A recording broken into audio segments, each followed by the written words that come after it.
Faculty of Health Sciences, Faculty of Psychology and Humanities. Established on August 31st, 1964, UNIMA continues to be committed in forming an excellent and Islamic generation. From various backgrounds, we have succeeded in building an intellectual community that enriches and enhances humanity as a contribution to the nation. Humanities. Established on August 31st, UNIMA is 1964, supported by UNIMA advanced continues to be technology committed facilities in for forming industrial an research excellent and development. Islamic generation. Standing From in a various strategic backgrounds, location, we have our campus succeeded is in very building accessible, an intellectual even for community people with that enriches disabilities. and enhances This is a humanity manifestation as a of contribution inclusive to the educational nation. and humanities. Established on August Generation 31st, environment UNIMA is 1964, supported by UNIMA advanced continues to be technology committed facilities in to create forming an industrial research excellent and and collaboration with Islamic community. generation. Standing From in a various strategic backgrounds, location, we have our succeeded campus is in very building accessible an stakeholders intellectual and community industrial that sector to enriches facilitate and and enhances progress humanity with as science, a contribution inclusive to the educational nation. and humanities.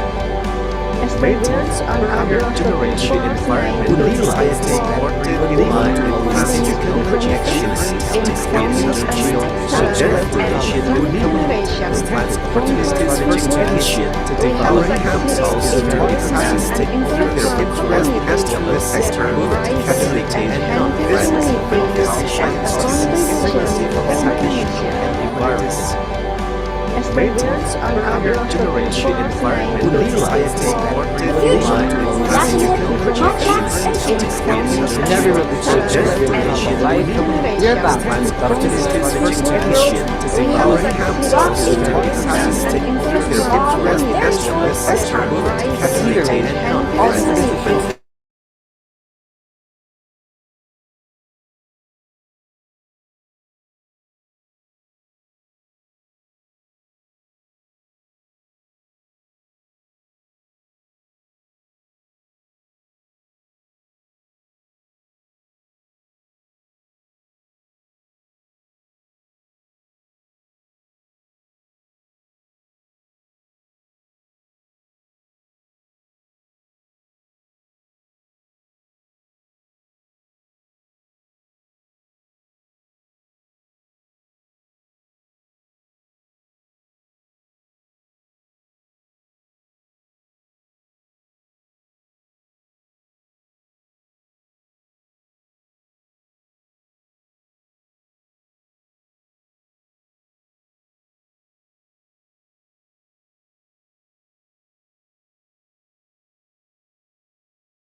Cek cek cek cek cek.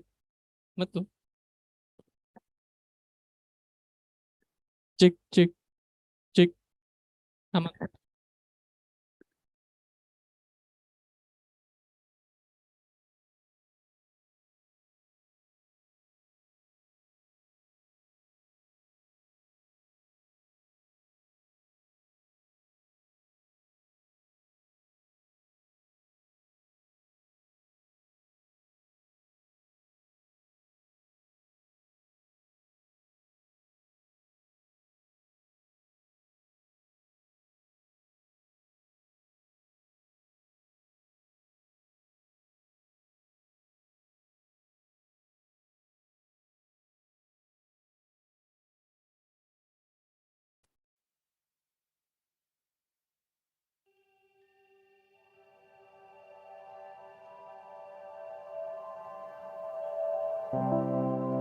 Indonesia, a heaven on earth, the land of immeasurable diversity.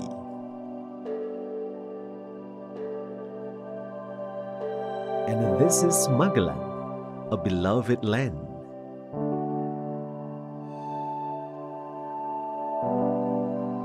The universe provides many beautiful places with the wonders of the world, a heaven on earth.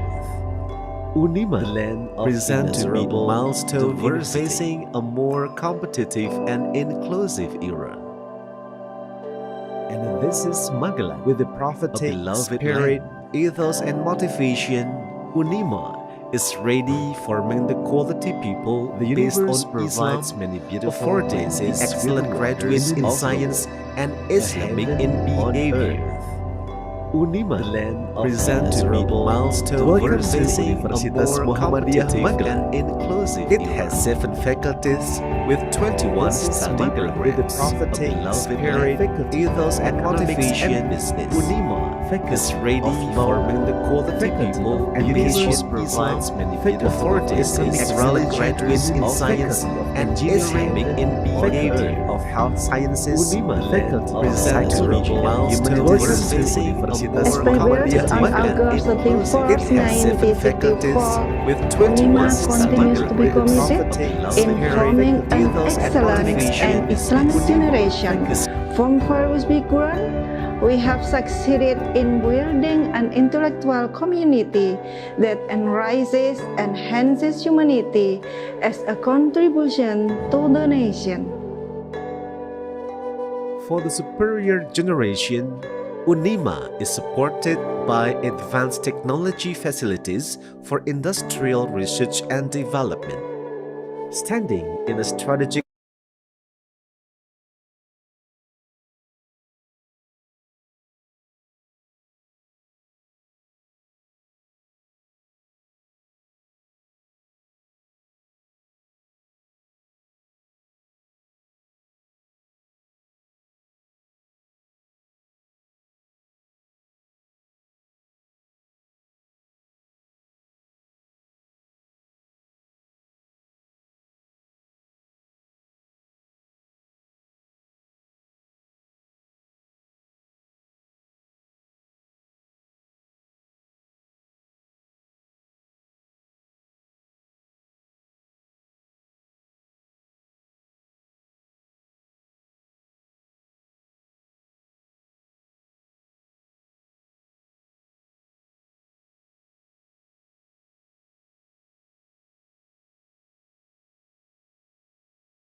Indonesia, a heaven on earth, the land of immeasurable diversity.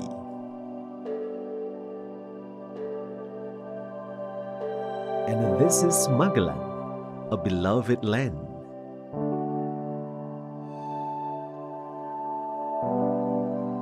The universe provides many beautiful places with the wonders of the world. Unima present to be a milestone in facing a more competitive and inclusive era. With the prophetic spirit, ethos, and motivation, Unima is ready forming the quality people based on Islam, affording the excellent graduates in science and Islamic in behavior. Welcome to Universitas Muhammadiyah Magelang. It has 7 faculties with 21 study programs. Faculty of Economics and Business, Faculty of Law, Faculty of Education, Faculty of Islamic Religion, Faculty of Engineering, Faculty of Health Sciences, Faculty of Psychology and Humanities. Established on August 31st, 1964, Unima continues to be committed in forming an excellent and Islamic generation. From various backgrounds, we have succeeded in building an intellectual community that enriches and enhances humanity as a contribution to the nation. For the superior generation, Unima is supported by advanced technology facilities for industrial research and development. Standing in a strategic location, our campus is very accessible even for people with disabilities. This is a manifestation of an inclusive educational environment. Maintaining a commitment to the environment and society, Unima always takes concrete actions to create synergy and collaboration with community.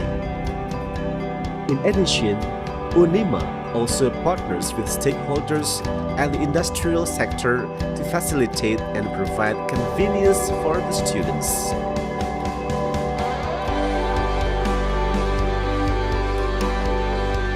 We realize that every individual is unique with different talents and interests. Therefore, Unima provides opportunities for students to develop themselves to be the best through their interests and talents, both academic and non-academic.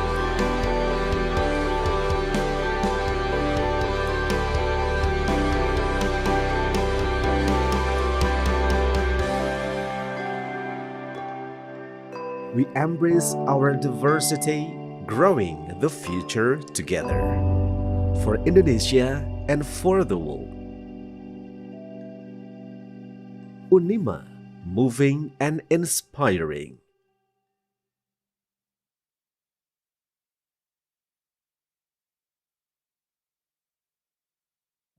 The future is indefinite, complex, and changing. In every road we take in this journey we call life, we are bound to make tough decisions. Roads may be smooth, rocky, confusing, too long, very short, or challenging. Either way, all these decisions we make will lead us to these things: opportunities, our destiny, and our future. The canvas of the future is yours to paint.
for the right path and our end goal and destination, we will meet adversities, create mistakes, cross the wrong roads, have uncertainties, and face many challenges to succeed. To learn the process, to perform beyond my limits, To adapt. to find friends, to be empowered, to graduate, And make my parents proud. to inspire, To achieve my dreams. To be able to live. to rise to God's purposes, to glorify God in my life, To not just exist, but live. to be purposeful, To raise equality. to be the best version of myself. to make a difference and be the change.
I am a future economist.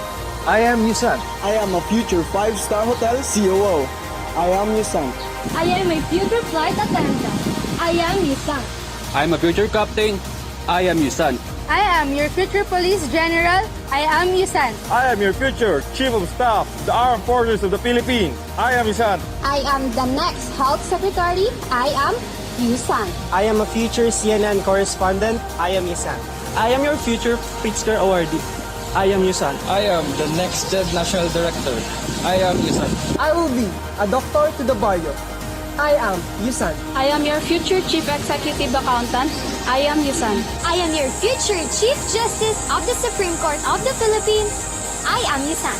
I am a future psychologist. I am Yusan. I am the next Nobel Peace Prize winner. I am Yusan. I am a future pediatrician. I am Yusan. I am the next DepEd Secretary. I am Yusan. I am the future president of the Republic of the Philippines. I am Yusan. As you embark on the incredible journey that will shape you into the professionals, thinkers, citizens, and change makers that you are destined to be, the entire Yusan community is here to help, support, and encourage you. Yusan's incredibly talented faculty will be your guide and allies in your exploration. Yusan will offer a wonderful variety of courses and extracurricular activities from which you can design an education that will open new worlds and new possibilities. There is a bright future ahead of you at USANT because we are building on strength and excellence. Strength and excellence in our academic programs, our faculty members, students, alumni, and community. USANT is here to make sure that every student who desires to pursue higher education will have access to a high-quality educational experience today and tomorrow. We can't wait to be a part of the intellectual journey you are about to take on. We are excited about the new ideas and energy you will bring to the university, and this is where we start. Let us walk forward to a brighter future and to many great opportunities. I am USANT.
Indonesia, a heaven on earth, the land of immeasurable diversity.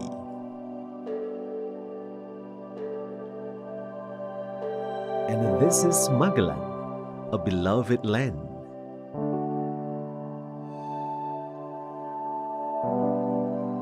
The universe provides many beautiful places with the wonders of the world. UNIMA presents to be a milestone in facing a more competitive and inclusive era. With the prophetic spirit, ethos, and motivation, UNIMA is ready forming the quality people based on Islam, affording the excellent graduates in science and Islamic in behavior. Welcome to Universitas Muhammadiyah Magelang. It has 7 faculties with 21 study programs. Faculty of Economics and Business, Faculty of Law, Faculty of Education, Faculty of Islamic Religion, Faculty of Engineering, Faculty of Health Sciences, Faculty of Psychology and Humanities. Established on August 31st, 1964, UNIMA continues to be committed in forming an excellent and Islamic generation. From various backgrounds, we have succeeded in building an intellectual community that enriches and enhances humanity as a contribution to the nation.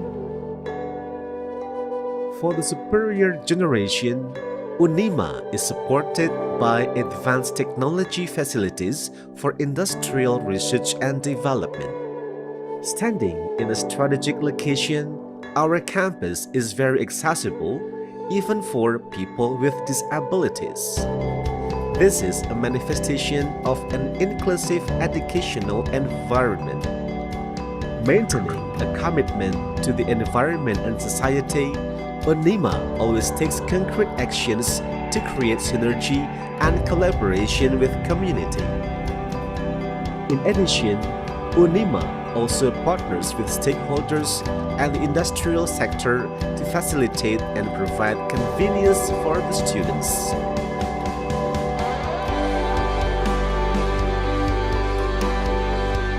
We realize that every individual is unique with different talents and interests. Therefore, UNIMA provides opportunities for students to develop themselves to be the best through their interests and talents, both academic and non-academic.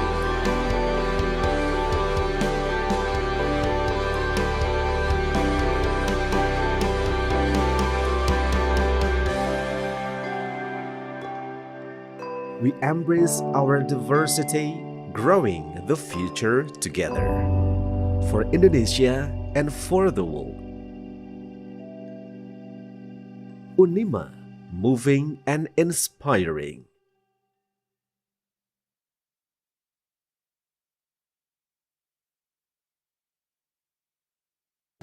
The future is indefinite, complex, and changing. In every road we take in this journey we call life, we are bound to make tough decisions. Roads may be smooth, rocky, confusing, too long, very short, or challenging. Either way, all these decisions we make will lead us to these things: opportunities, our destiny, and our future. The canvas of the future is yours to paint.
search for the right path and our end goal and destination, we will meet adversities, create mistakes, cross the wrong roads, have uncertainties, and face many challenges to succeed.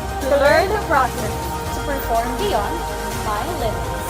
To adapt. To find friends. To be empowered. To graduate. And make my parents proud. To inspire. To achieve my dreams. To be able to live. To rise to God's purposes. To glorify God in my life. To not just exist, but live. To be purposeful. To raise equality. To be the best version of myself. To make a difference and be the change.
scientist.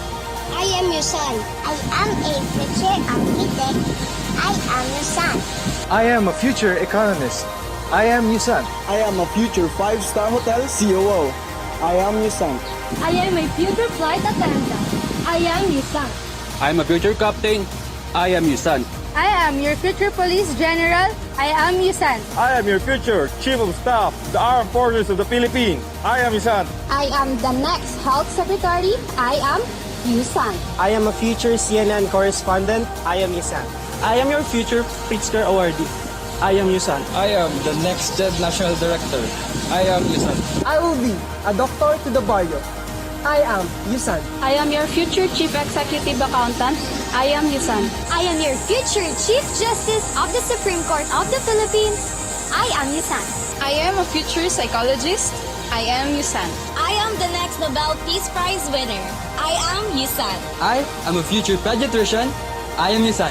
I am the next DepEd Secretary. I am Yusan. I am the future president of the Republic of the Philippines. I am Yusan. As you embark on the incredible journey that will shape you into the professionals, thinkers, citizens, and change makers that you are destined to be, the entire Yusan community is here to help, support, and encourage you. Yusan's incredibly talented faculty will be your guide and allies in your exploration.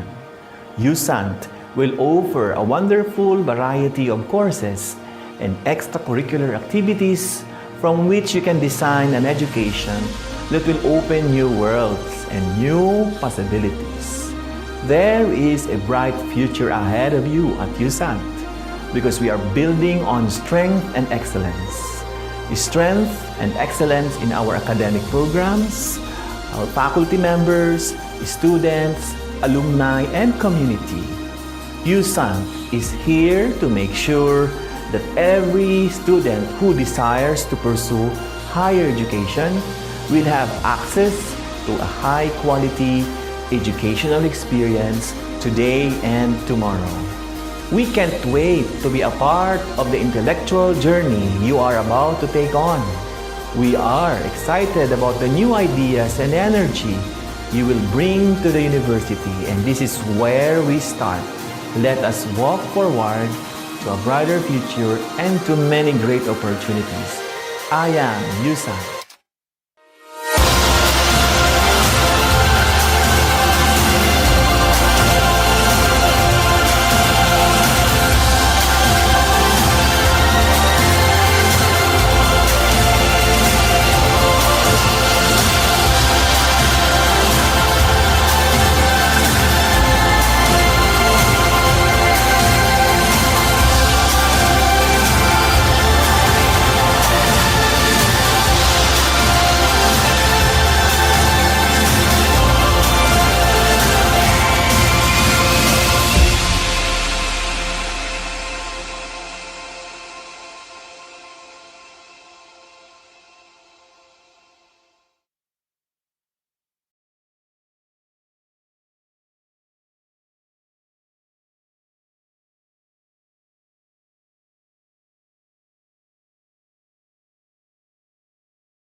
All participants, we will start the agenda soon.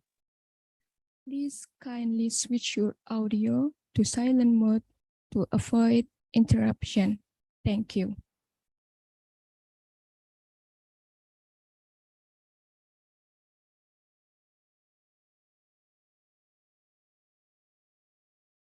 Assalamualaikum warahmatullahi wabarakatuh.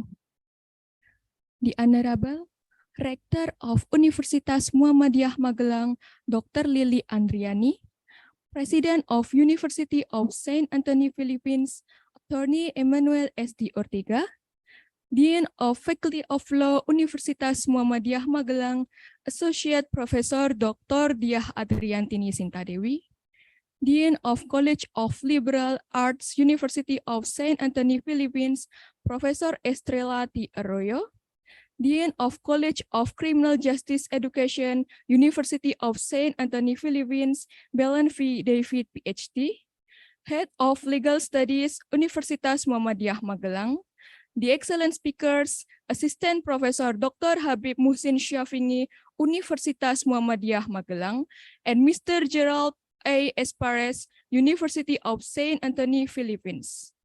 All the honorable lecturers and academias from Universitas Muhammadiyah Magelang and University of Saint Anthony, Philippines.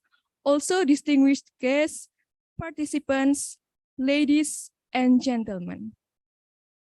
Alhamdulillahirabbil alamin. All praises belong to Allah the Almighty for His graces and mercies. May salawat and salam always be presented to our Prophet Muhammad Sallallahu Alaihi Wasallam. Honorable speakers, distinguished guests, participants, ladies and gentlemen. Thank you for joining us virtually.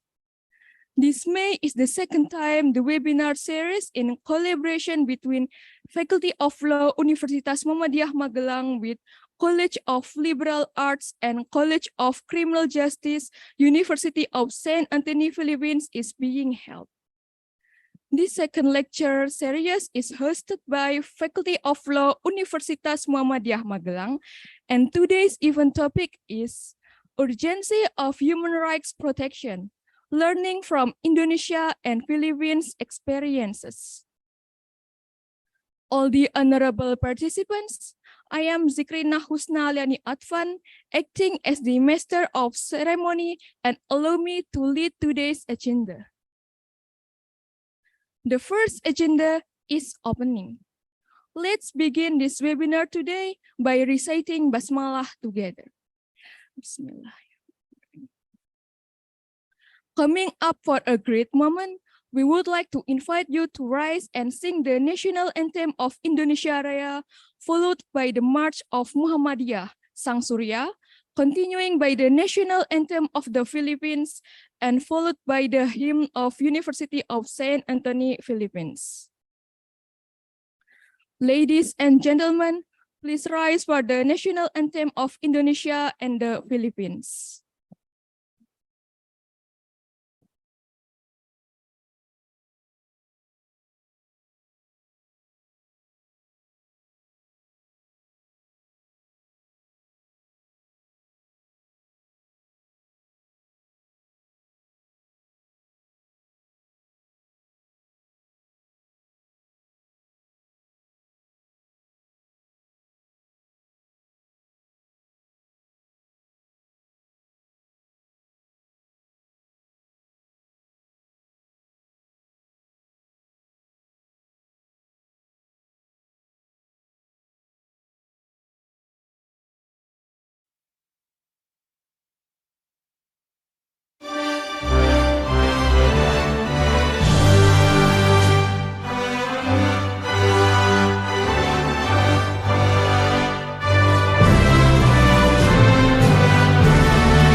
Mga kababayan, ang pambansang awit ng Pilipinas. Kayang magiliw, tegas ng sinananan, alam ng puso, sa titik mo'y buhay. Upang hinirang, kuya ka ng magiting, sa manlulupin, di ka pasisingil, sa nagatang tutok sa simoy at sa langit ng pagaw, ay hinatang tula, kawin sa pagkayang minamahal. Ang isang ng matawad mo'y tagumpay na nagtitindig, ang bituin at araw niya kailan pa may di magtitindig. Lumalang araw ng walhaging pagsinta, mo'y langit sa piling mo. Ang inigaya na pagkay mga api, ang mamatay ng dahil sa'yo.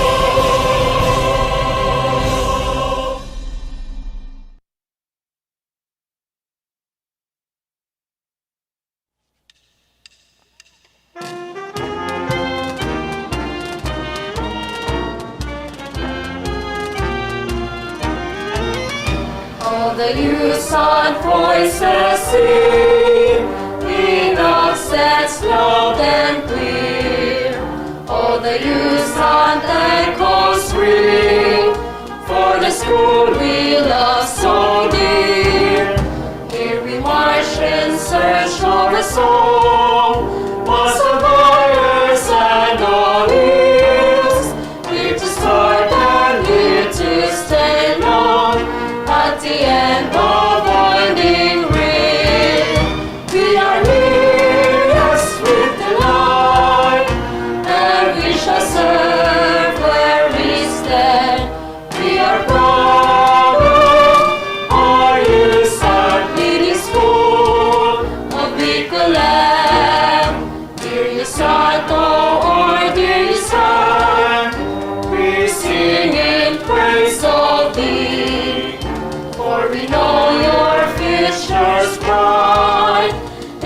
school for you and me. For we know that you'll never die, and you live in every heart, and the world will cheer marble high. Let us join and make a start. We are here, yes, with the light, and we shall serve where we stand. We are proud of our Isaac leading school of Nicolet.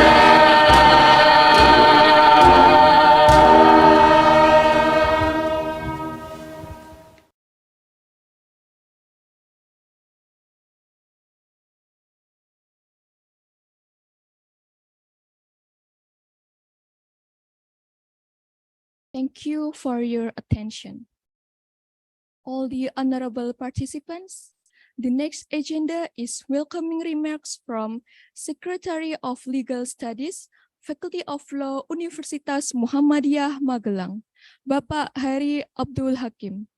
Bapak Hari, the time is yours.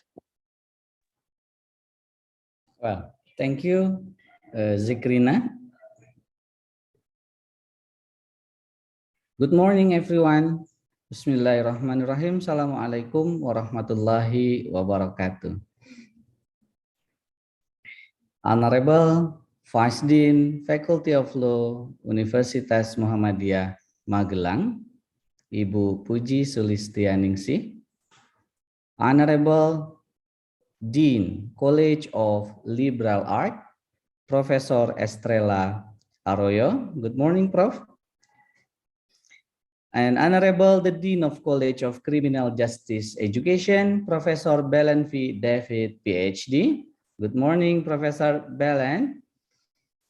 And Honorable all speakers, Assistant Professor Dr. Habib Muhsin Syafi'i from Faculty of Law, Universitas Muhammadiyah Magelang.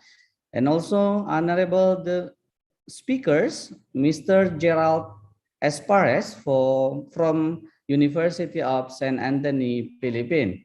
All professors, lecturers from Faculty of Law, Universitas Muhammadiyah Magelang, and from the College of Liberal Arts, the College of Criminal Justice Education, University of St. Anthony, Philippines. Distinguished guest participants, ladies and gentlemen, first of all, we would like to deliver our gratitude for the valuable opportunity for being on this collaboration. This collaboration actually has been conducted between Universitas Muhammadiyah Magelang and University of St. Anthony, Philippines, especially for our faculty. And we also would like to deliver thank you for everyone for attending this lecture series, for the second lecture series. First of all, we do apologize because in this moment, in this great event, our dean may not attend due to a very tight reason, so he cannot attend to us to join and to open for the session. But fully the dean support for this collaboration for this event. And for today's event, as respond to the important and the urgency of the human right issue, and it is of course become the global concern, how to give the protection, how to enforce all about the human right. And also as the 2030 agenda for the sustainable development and human rights are tightly linked. The 2030 agenda is expressly based on international human rights standard. The 17th Sustainable Development Goal seeks to realize the human right of all, and more than 90% of the objective explicitly reflect component on the international human right and also labor standard. The promise made that leave no one behind reflect the basic of human right idea on the non-discrimination and equality. Then through this event, through the second lecture series, we as the host from the Faculty of Law, Universitas Muhammadiyah Magelang, we would like to discuss, to reveal and to introduce each other between Indonesia and Philippines about the urgency of human rights protection. This is actually such an honor for us for the realization and the commitment for both university, especially for our Faculty of Law, Universitas Muhammadiyah Magelang. Dear professor, lecturer, participant, ladies and gentlemen, again, we would like to thank every one of you for coming in our second lecture series. So let us enjoy the following agenda, and thank you very much. So by this speech, we officially open for today's and this morning session. Thank you very much. See you again in the next agenda. Wassalamualaikum warahmatullahi wabarakatuh. Thank you for the remarks, Bapak Hari. Ladies and gentlemen, moving on to the next agenda, which is the webinar session. We will have two speakers, and the session will be led by Bapak Rofi Aulia Rahman as the moderator. Without further delay, let's start the webinar session. Moderator, the time is yours. Okay, thank you. Assalamualaikum warahmatullahi wabarakatuh. Okay. Honorable, the Dean of Faculty of Law, Universitas Muhammadiyah Magelang, Dr. Puji Kristiani, and also the Dean of College of Liberal Arts, Professor Estrella Arroyo, and also the speaker, Prof. Habib Musin. Good morning, Prof. Habib. And also Mr. Gerard Experies. Good morning. The distinguished guests, ladies and gentlemen, good morning, everyone. I hope you are doing well, because today we are going to hear the important message from two countries discussing of human rights based on their perspective, in Indonesian perspective, and also, of course, in Philippine perspective. So we are happy today we have these two distinguished speakers, and we will hear the message from these two countries on how they protect, they ensure, and they fulfill human rights in each countries. So today we have Prof. Habib Musin, and also we have Mr. Gerald. They will deliver the material on human rights. Prior to give the chance to Prof. Habib, I would like to introduce Prof. Habib first. Okay, Prof. Habib Musin is a professor of constitutional law in Faculty of Law, Universitas Muhammadiyah Magelang, and he obtained his PhD degree from Universitas Islam Indonesia. And also, I see his CV is very, so many achievements he has, so I couldn't fully read all the achievement you have, Professor. I'm so sorry, because it's so many achievements. Maybe I will pick the important achievement you have already. He is the expert teams for many local government, ladies and gentlemen, for Magelang, for any other local governments. He is the expert team for legal drafting or legislative drafting. So he usually make local regulation for Perda in Indonesia. He is the expert. He is usually made such thing. So, ladies and gentlemen, he is also a practitioner of a legal drafter. Ladies and gentlemen, without further ado, I would like to welcome Prof. Habib to deliver your topic. The forum is yours, Professor. I'm so sorry. A little bit information, Prof. Habib. You will have 30 minutes to deliver the topic, and after that, we will have Q&A, and also the second speaker is also 30 minutes, and also we will have question and answer. So to Professor Habib, the forum is yours.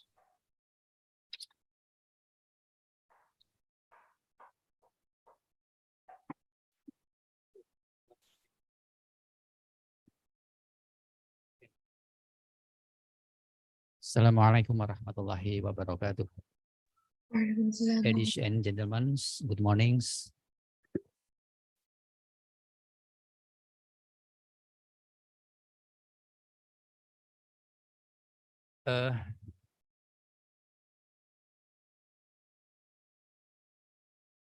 The Constitution and human rights are two of the most important matters in the dynamics of law in Indonesia. In the concept of the rule of law, the Constitution and human rights are like two sides of coin that are different but can be spared. The Constitution is a tool to limit the power, but in other hands, human rights also needs the Constitution to guarantee their enforcement.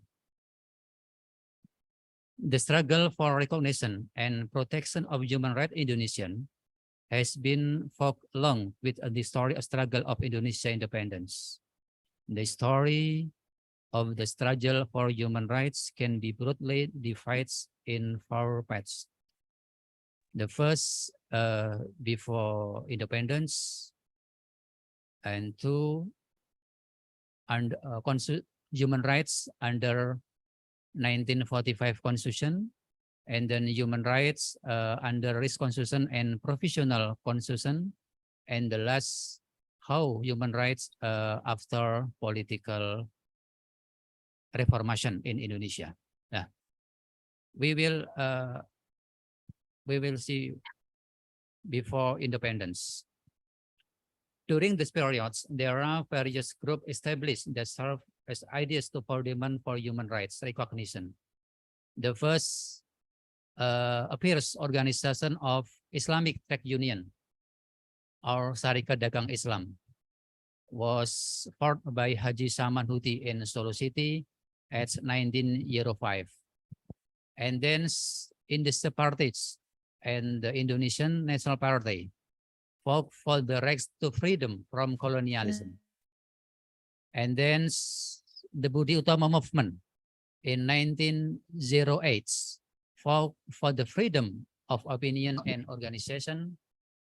And then the Indonesian Association 1908 units of support a student of Netherlands, giving rise to nation of human rights to fight for rights of Indonesian state to decide its own destiny. And the last, the establishment of the Indonesian Communist Party in 1940 to fight for social rights. Nah. And then in order to prepare for Indonesian independence, formats BPUPKI, the investigating committee for preparatory works for independence, are in Dokoritsu Jumbi Kosokai.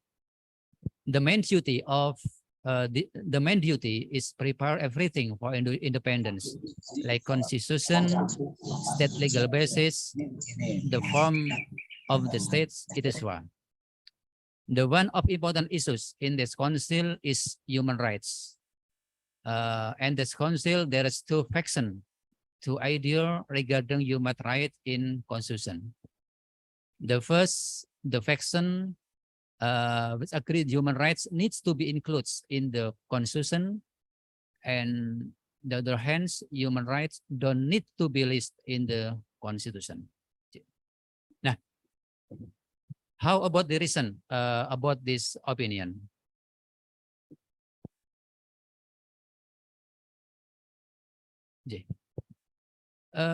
The reason for inclusion human rights in the constitution, the first is the constitution is the supreme law, because the Krams law, the provision is the constitution will be basis by the regulation below.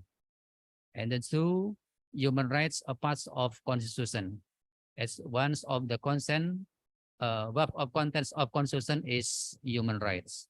The character of these ideas is Muhammad Hatta and Muhammad Yamin. Gitu. On the other factor, there is Mr. Supomo and Mr. Sukarno, who will tell that human rights don't need to be listed in the constitution, with argument the first, Indonesian is not individualist and liberalist country. Indonesian is integralistic state concept. And the last, the protection of human rights is consequently of an integrity ideology. Nah, that's the reason for human rights regulation and not need constitution. And the next, based on this document, a political compromise was made to result of his was.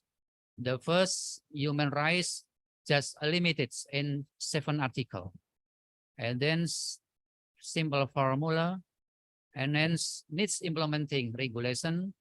Then the most important, that's human rights as obligation and rights of citizen that contain human rights issue. Itu. Nah, and the most important, human rights be formed as obligation of. Okay. The next step for regulation of human rights is human rights under the 1945 Constitution. The first is formulated as citizen rights and obligation. There is no chapter on human rights. Needs more regulation in human rights, and this Constitution until December 31, 1949. And the next steps, we will see how human rights in under Constitution and provisional 1940 Constitution. In the early independence, which has proclaimed on Augustus 17, 1945, there was politically instability due to internal external factor which forced Indonesia to amend the constitution several times, which had implication for change in human rights regulation. From December 31 to July 5, 1949, Indonesia used risk constitution and provisional 1940 constitution, which regulation human rights is more detailed. Okay. Now, how about the human rights in under rights constitution? Human rights regulating human rights provision in more detail. There is a chapter on human rights. It's different from 1945 Constitution, and then content of 27 article in human rights, and then is effect of the 1945 Universal Declaration of Human Rights. And then how about universal in political reform? Ladies and gentlemen, in 1998, there's war political revolution that's accompanies to the end of new order, 32 years rule of the fall of General President Suharto era, consisting of several important agenda, including constitutional amendment, KKN eradication. KKN means corruption, collusion, and nepotism eradication. And then ABRI, dual function repeal. ABRI is Indonesian National Army. And then law enforcement. Now, the most important, the upholding human rights and democracy. And then enforcement of press freedom and the granting of autonomy rights to the religion. Okay. Now, the next steps, how human rights after political reform itu. There is several regulation in these periods. The first MRRI decree number 17 MPR 1998 concerning human rights. And then law number 39 of 1999 on human rights. And then second amendment of 1945 Constitution in 2000. And then the last is ratification of the International Convention of Human Rights. Now, how about MRS decrease? This decrease high states institution and all government to operate next one, to operate to respect, unhook, and disseminates understanding of human rights to all people. And second, the ratify various United Nations instrument of human rights as long as they don't conflict with Pancasila and the 1945 Constitution. And then next regulation is law number 39 of 1999 on human rights. This regulation guided by United Nations Declaration of Human Rights, the Convention of the Elimination of all forms of discrimination against women, the Convention on the Rights of Children. Besides that, that's several issues like cover about human rights, and then establish human rights code, and then enhance the community participation. Okay, let's be one by one. What's human right contents?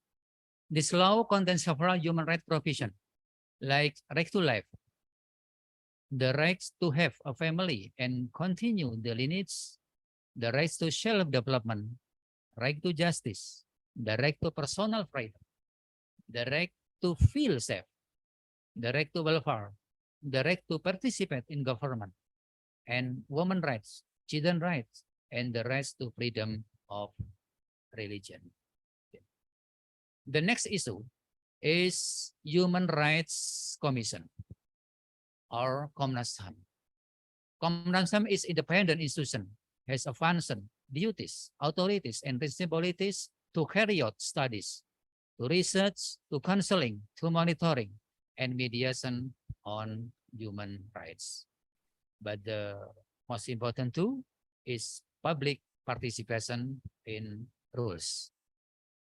This law also regulates complaints and all lawsuit for violation of human rights, submitting proposal regarding formulation of policies related to human rights to Komnas HAM, research, education, and dissemination for information on human rights. And then the next step in post political reform is human rights during the second amendment of the Constitution. As culmination, regulating in human rights is amendment 1945 Constitution Act 20.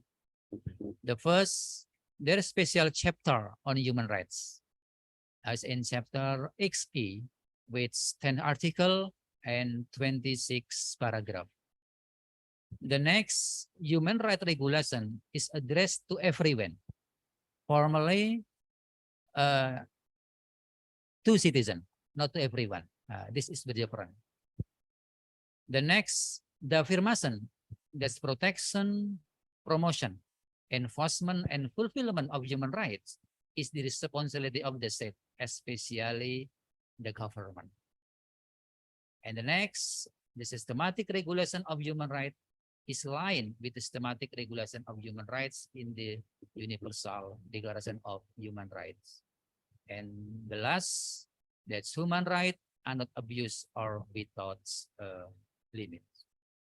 Now, substantially, the content of human rights contained in the Constitution of Republic Indonesia post-amendment is consists the first civil and political rights, economic rights, social and cultural rights, and the rights to development.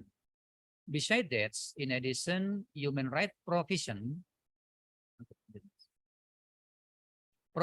contain rights that are categorized as rights that can be reduced under any circumstance, which includes right to life, the rights not to be torn, the right to freedom or thought and conscience, religious rights, the rights not to be enslaved, the rights to be recognized as a person before the law, and the right not to be proposed on the retroactive basis. And the next steps, Indonesian ratification several convention of human rights, like Convention on Eliminates of the all form of dominance against women, Convention on Rights of Child, and International Convention of Eliminates of all form of racial discrimination, International Covenant on Economic, Social, and Cultural Rights, International Covenant on Civil and Political Rights. It is one. But the conclusion for this paper is the protection, promotion, enforcement, and fulfillment of the human right is responsibility to the states, especially the government. The freedom of right of the nation are not without limit, because the arrangement between the rights and obligation of citizens a given of balances portion. The three, human rights freedom against other human beings are limited by law, and restriction on the implementation of human rights be by law. Its purpose is to guarantee recognition and respect for the rights and freedom of others and to fulfill judgment based on consideration of morality, religious values, security, and public order in democratic society. Thank you very much, Mr. Yeah, thank you, Professor Habib. To all participants, please kindly switch on the camera, because we have to respect the speaker, because they will deliver the important material for us. So kindly please switch on the camera feature. Thank you, Professor Habib, once again for the important material. It's very interesting, actually. I would like to strengthen once again what Prof. Habib's already delivered. The first, Indonesia, we had a long history on human rights protection. The first, we faced colonialization under the Dutch colony. Before amendment, we were under the Dutch law on human rights protection. And after that, in 1945, after independence, we have our original constitution, the 1945 constitution. That's the Indonesian constitution. The name is the 1945 constitution. We also put several norms on human rights under the 1945 constitution after independence. And also in the roller coaster political turbulence after independence until 1998, we had political reform where the Suharto's regime was impeached by the people's power. The name is political reform, and conducted or the event was 1998 until 1999. That's also the first amendment of the 1945 Constitution. As Professor Habib said, that's the first amendment of Indonesian Constitution, happened in 1999 to strengthen our democracy, to strengthen our human rights values, to ensure that the people's right in terms of human rights is much stronger than before. And also in 2000, we have Second Amendment, as Professor Habib said. it was also, the agenda also was to protect human rights, to strengthen the part of human rights in our constitution. That's the second amendment. And also in 2001, we faced the third amendment. The third amendment also to strengthen political purposes, to strengthen presidential system, to strengthen human rights protection. And then the last amendment is fourth amendment of our constitution, happened in 2002. And also in 2002, we have constitutional court, which was to ensure and to protect the basic rights of Indonesian citizens. So that's a long history, what Prof. Habib already delivered for us in Indonesia. So maybe we can learn from Indonesia. We can learn from Indonesia that to fulfill, to protect, and also to ensure the human rights for a citizen is not an easy way. That's not an easy way. We have 77 years, right? After Indonesia independence in 1945 until now, 2023, we have the year for Indonesia is 77, but we still have lack of human rights protection. But we learn from the time to time that we have an attention. We have an attention and also attention to protect and to ensure human rights for citizens. That's what we can learn from Prof. Habib material. And then the second, after maybe Prof. Habib, allow me to strengthen once again what you already deliver on your material. And then the second point, what Prof. Habib say is that not only protected in our constitution, but also Indonesia has attention to protect human rights through several international instruments. The first international instrument, what Indonesia has already ratified, is the first. Professor Habib said, we already ratified International Covenant on Civil and Political Rights. That's the basic international standard to protect human rights, to protect citizens' rights in terms of civil and political rights. We also already ratified such international standard. The second, actually many international convention we already ratified.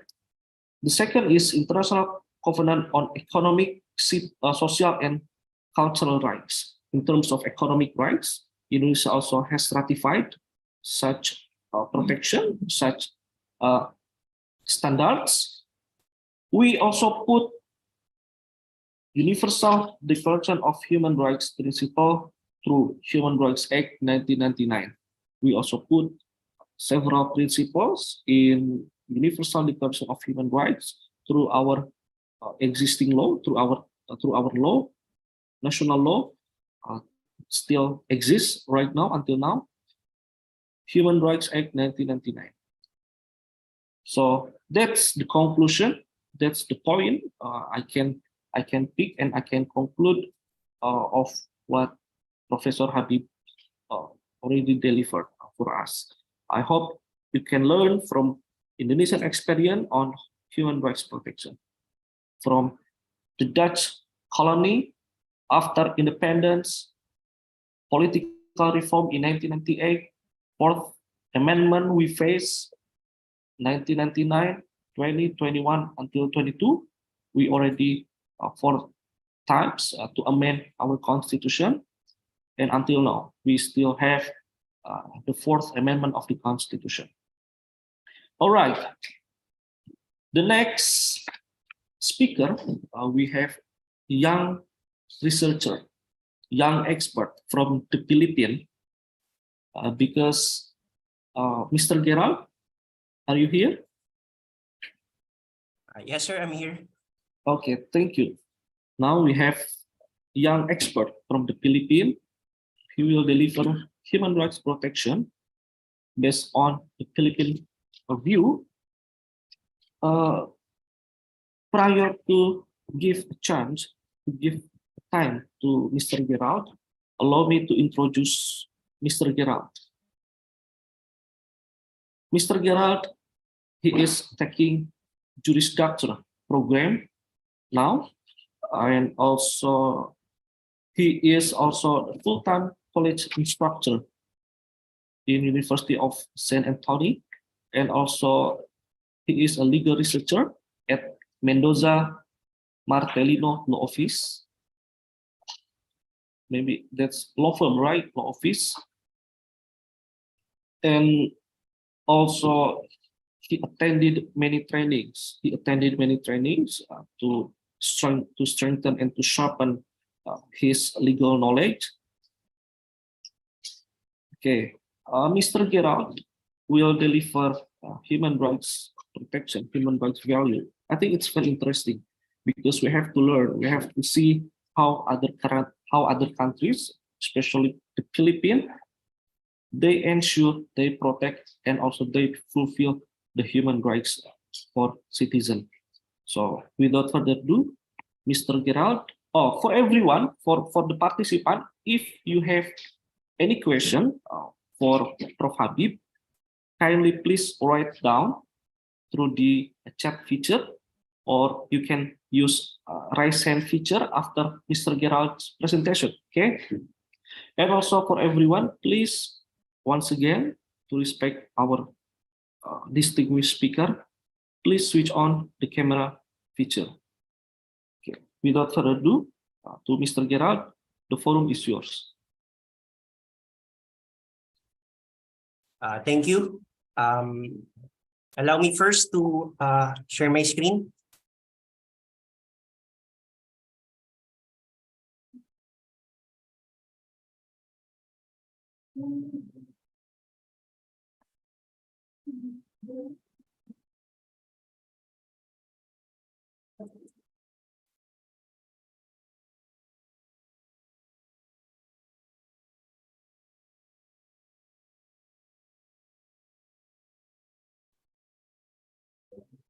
Okay, thank you for that very warm introduction. Salamat Pagi, good morning everyone.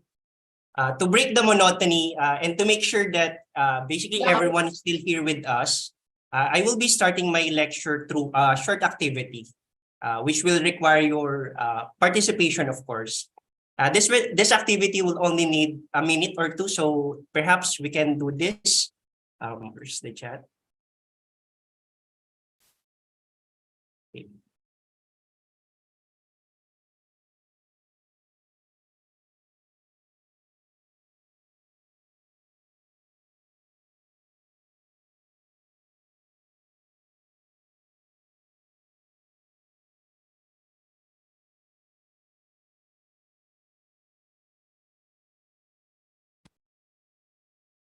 So basically what you needed to do is check out the link in the chat box. So I want you to click the link, and once you click it, you will be redirected to a website and you will see there a question. Okay? Or if you have a scanner on your phone, you can just scan the QR code that you will be seeing on your screen in a while, and you will be automatically redirected to the website.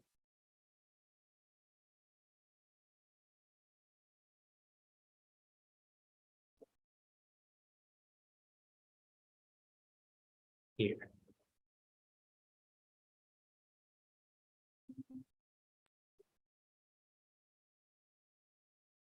Okay. Okay. So let me check how many participants do we have. I already clicked. Okay. May I ask other participants to please click the link, or you can just scan the QR code. What word comes to your mind when you hear human rights? Yes. So the question here is, what comes to your mind when you hear human rights? So perhaps I'll be giving you a minute to inscribe your answer on the box. Reminders, you are not allowed to put profanity words. Okay, let's make this formal. Okay, so your minute starts now. I hope everyone will participate. Just to break the monotony before I start. I already said my view. Okay, we have 3 participants so far. Okay, 5 participants. Let's see. Okay. We have the word heart. Okay, someone put the word heart. Violating exercising free will. There's also the right For the operator technician, please switch off Abdul Aziz or mute Abdul Aziz speaker. Thank you. Please continue. Okay, we can also see justice, exercising free will. Mr. Gerald, I'm so sorry. Maybe you can later on you can explain the relation between human rights and heart because it's very interesting. Yes, yes. Better life. Okay. Okay. What else? Still, you can just inscribe your the word in relation to human rights. Okay. What else? Happiness. Someone put the word happiness when we talk about human rights. Okay. Freedom. Okay. There's a freedom. What else?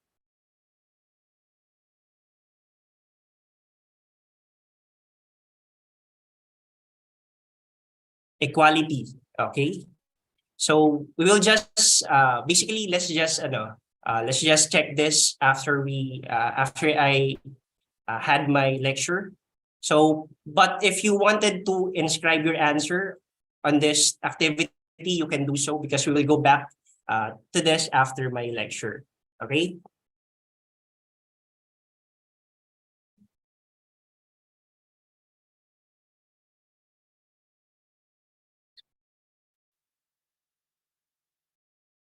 I would like to start my lecture by giving you a short story. I think it's been 12 or 15 years ago when I was in elementary school, but I can still vividly remember the time when there were a lot of helicopters that landed on the vicinity of our school.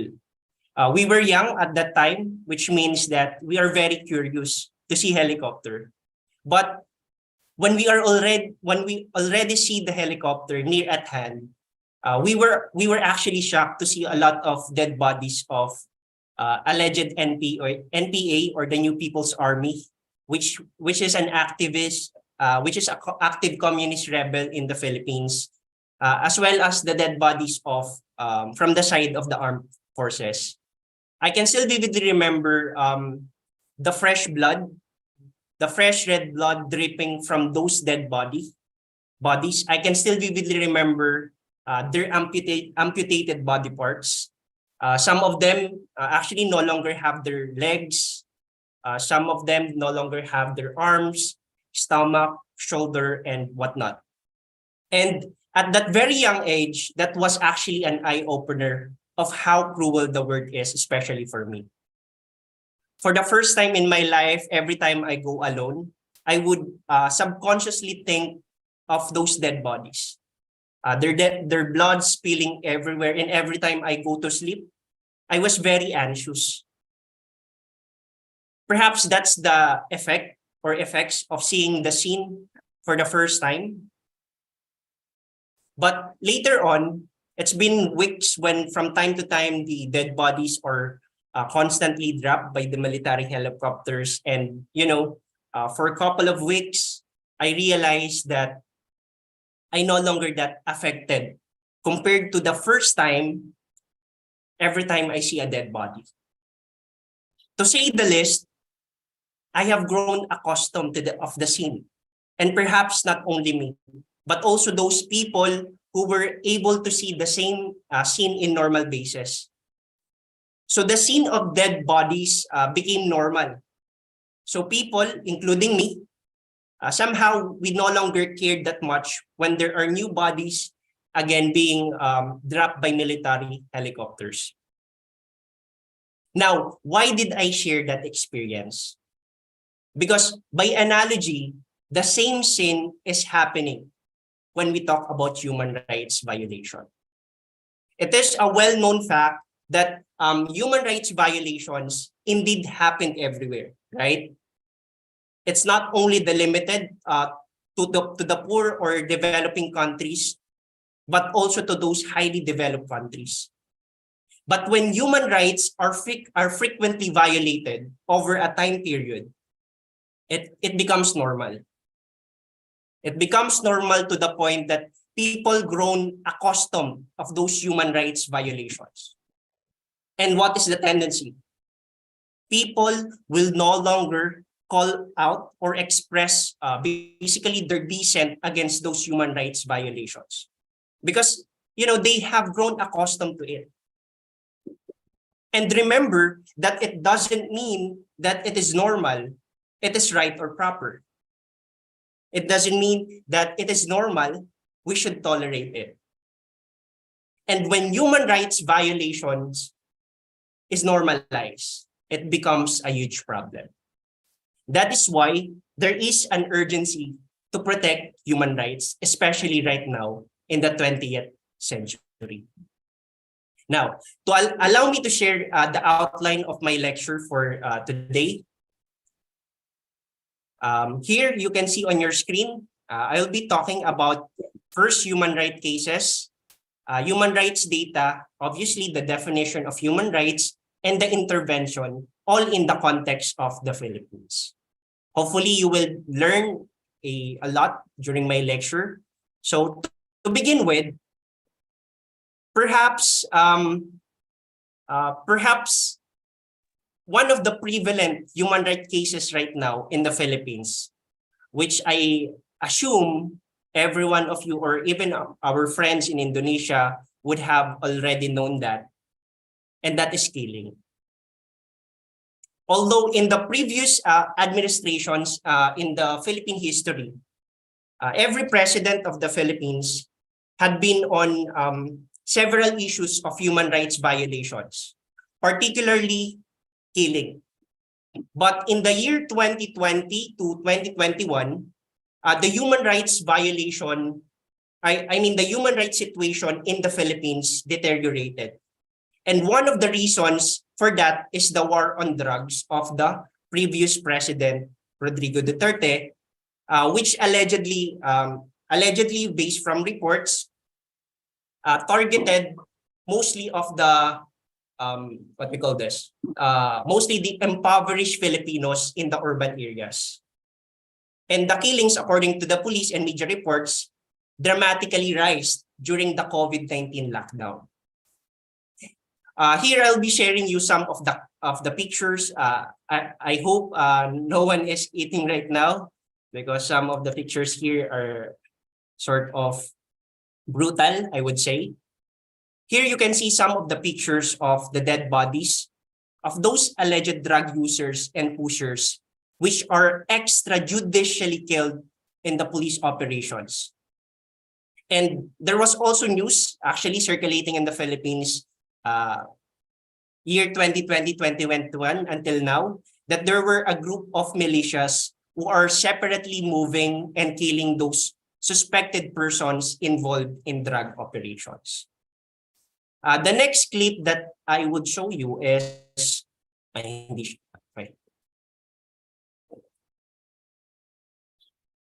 next clip that I will show you basically contains some of the speeches or comment, if you will, made by the president, our ex-president Duterte, in relation on his war on drugs campaign during his tutelage. So allow me to share the clip. Let me lecture Obama and the rest. I will kill you if you do drugs in my city and destroy the youth. I will kill you. It's a threat. If you're committing a crime, if you're destroying my country, you are a threat and I could do away with you. But I must admit that a third of the killings really happened during police encounters. And I know it because I'm not trying to pull my own chair. But in Davao, I used to do it personally, just to show to the guys that if I can do it, why can't you? So that you'd understand that this Duterte is a killer. Far from it, actually. I'm trying to preserve my race.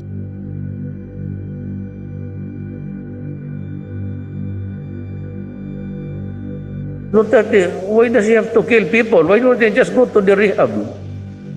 Easily said than done. Who do I get the money? So I get the money from all departments, give it to this health department, just to build the rehab. So it will be just like robbing Peter to pay Paul.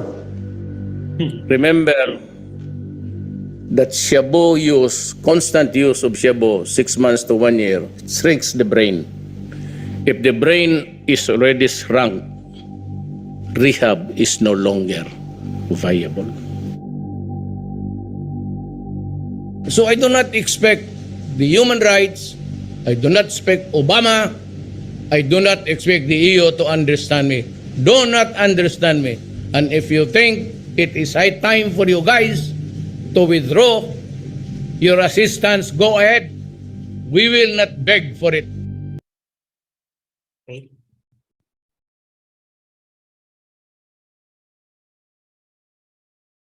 Okay. So that's a clip which I mentioned contains some of the speeches or comments made by the President Duterte in his speeches about his war on drugs campaign during his time.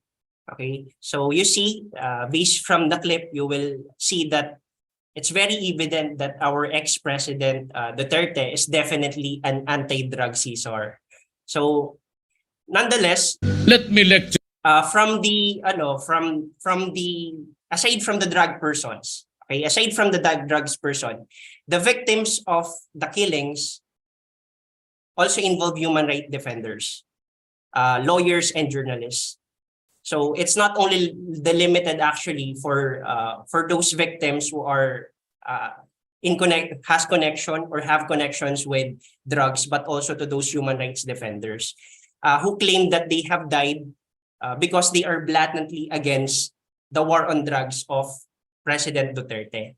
And the families of the victims based from news that claimed that they had received death threats multiple times before the killing took place. And another thing, one of the issue that also perhaps one of the recent issue right now in the Philippines is basically the issue of red tagging. So because of some human rights activists and well-known personalities are very vocal in their in their comments against the drug war. So they are being targeted by the armed forces as part, and they are claimed that they are part of leftist or communist groups in the Philippines.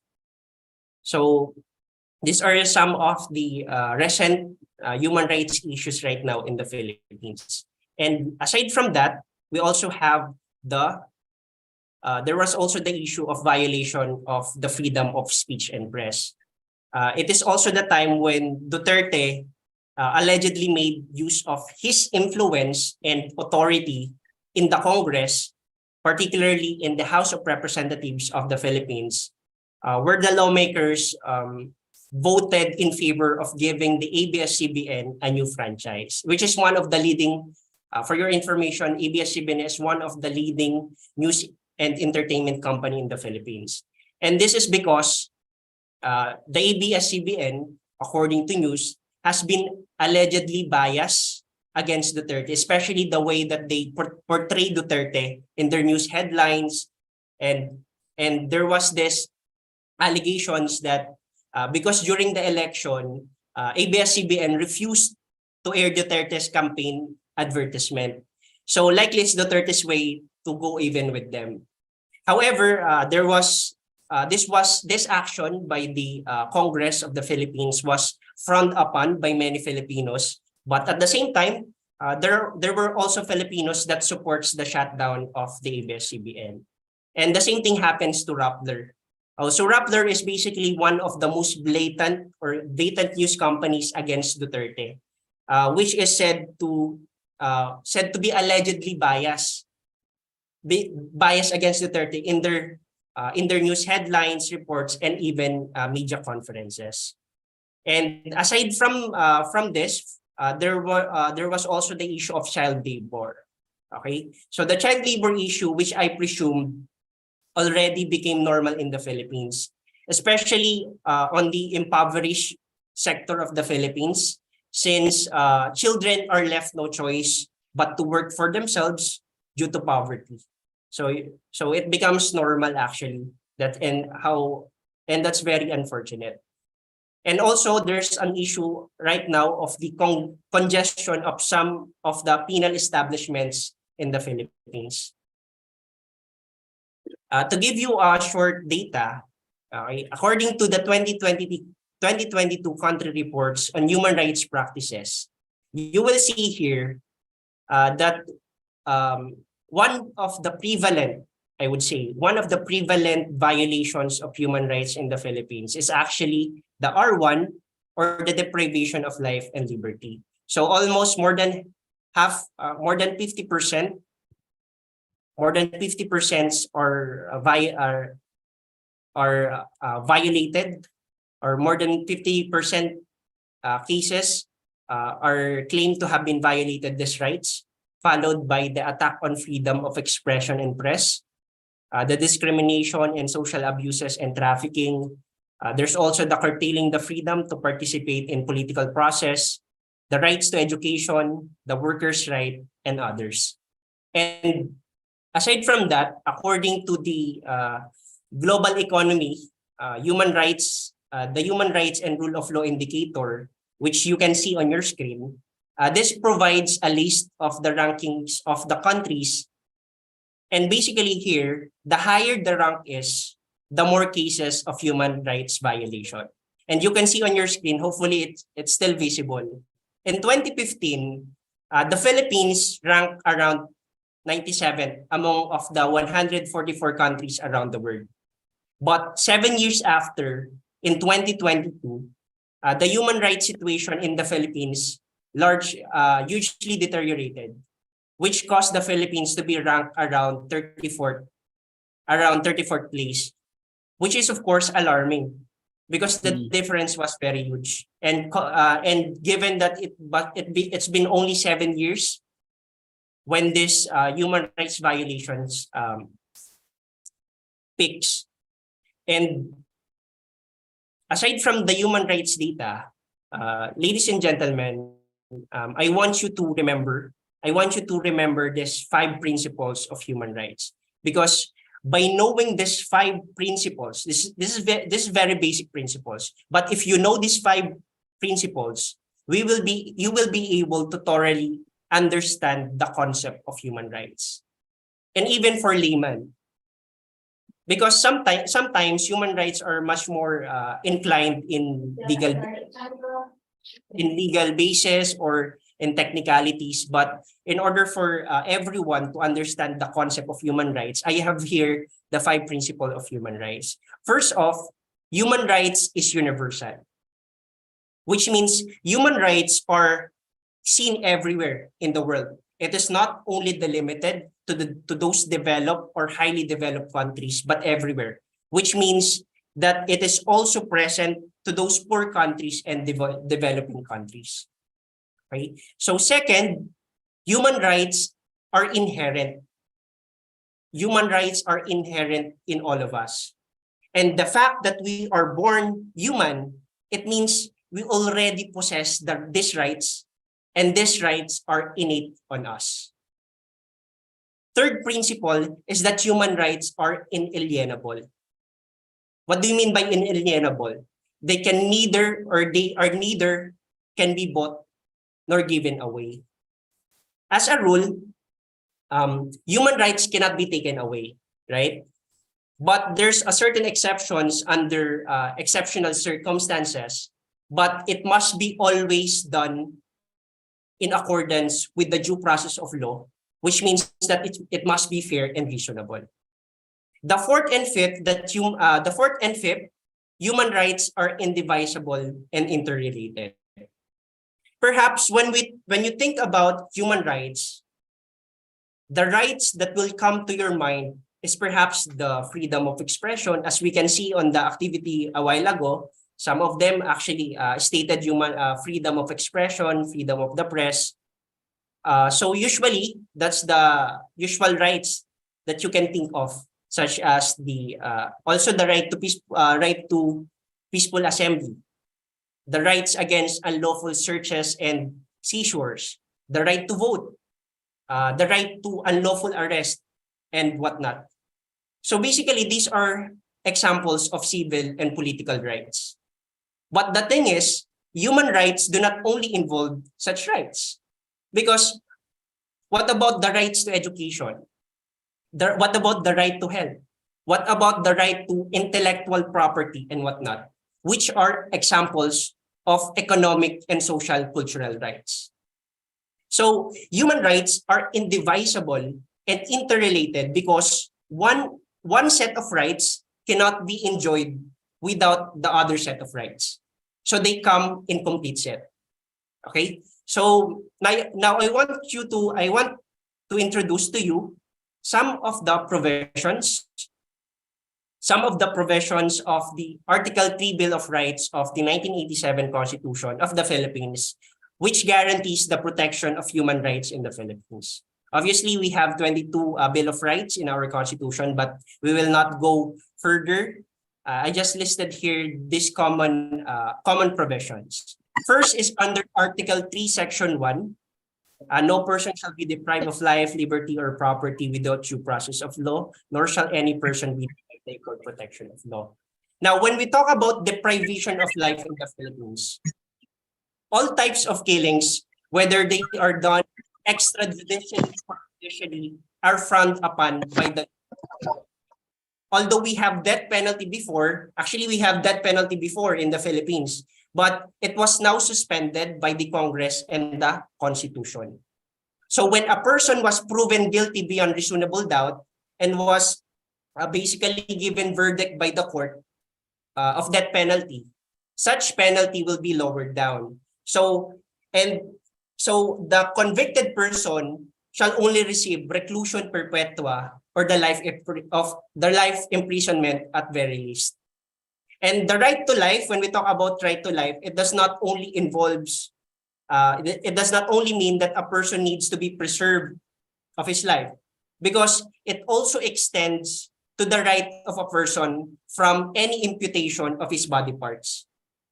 Okay, so also the rights to liberty and property are also guaranteed by the Constitution of the Philippines, but these are subject to certain limitations, especially if a person is convicted of a particular crime. Okay? Section 2 of the same article, this is very lengthy, but it talks about the right of a person against unlawful arrest and seizure. To give you a short idea on how this human rights is being protected, as a general rule in the Philippines, no person in the Philippines can be arrested if there is no warrant of arrest. But in every rule, obviously, there are also certain exceptions, right? And the only time that a person can be arrested in the Philippines without warrant of arrest is when first, he is about to commit a crime. Second, he is caught flagrante delicto or in the act of committing a crime. Third, when a person has just been committed a crime. And lastly, when that person is an escapee of any penal establishment. So these are the only times that police authorities can arrest someone without warrant of arrest. And the same thing also applies that no person cannot be seized of his property without search warrant. Because in the Philippines, under exceptional circumstances, even if a person do not, or even if the authorities do not have the search warrant, they can still seize the property of a person, especially when that person was validly arrested. Of course, the authorities may be allowed to search his person. Or for example, when a person or when an officer legally enters the premise and sees an illegal object in the plain view, then he may seize it.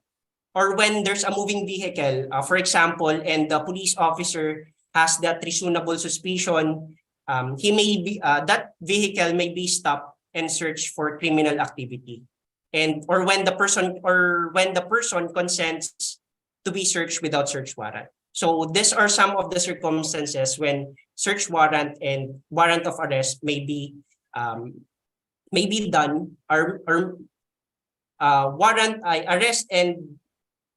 arrest and seizure may be done even if there's no warrant of arrest and seizure. Okay, so Section 4 also of the Philippine Constitution, Section 4 of the Bill of Rights of the Philippine Constitution, this guarantees basically the protection of the freedom of speech and expression. But these rights, for your information, are not absolute. Because, as I mentioned, it is still subject to certain limitations because, for example, a person may still be liable in the Philippines, although he has the right to express himself. He may still be liable for libel. He can still be liable for obscenity or sedition or etc. So the limitations were laid down so that anyone will not palpably and scandalously do something that is excessive, that could affect the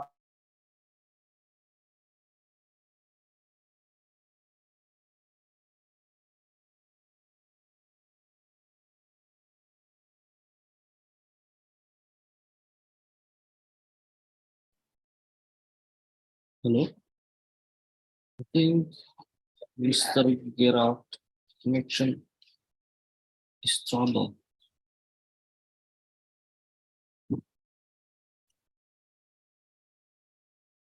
Pak Hari? Pak Hari?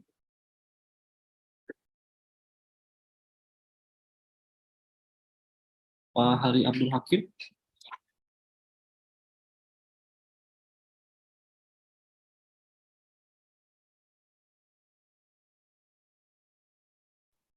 Okay, I think Mr. Gerald internet is error. Maybe we can wait for few minutes to Mr. Gerald. Maybe for any one of you, should you have any question, please write down the question on chat box feature. We are still waiting for Mr. Gerald attendance. Maybe Pak Hari Abdul Hakim, or the staff member, Faculty of Law, can help me to make sure Mr. Gerald's attendance.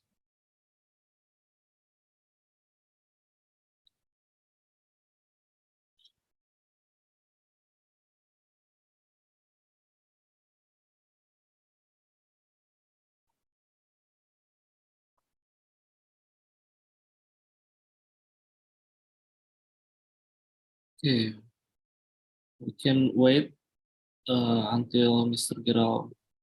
Oh, there is an electrical power interruption here in Usain, Mr. Moderator. Okay, thank you, Carl Ezekiel, for the information, and also Prof. Estrella.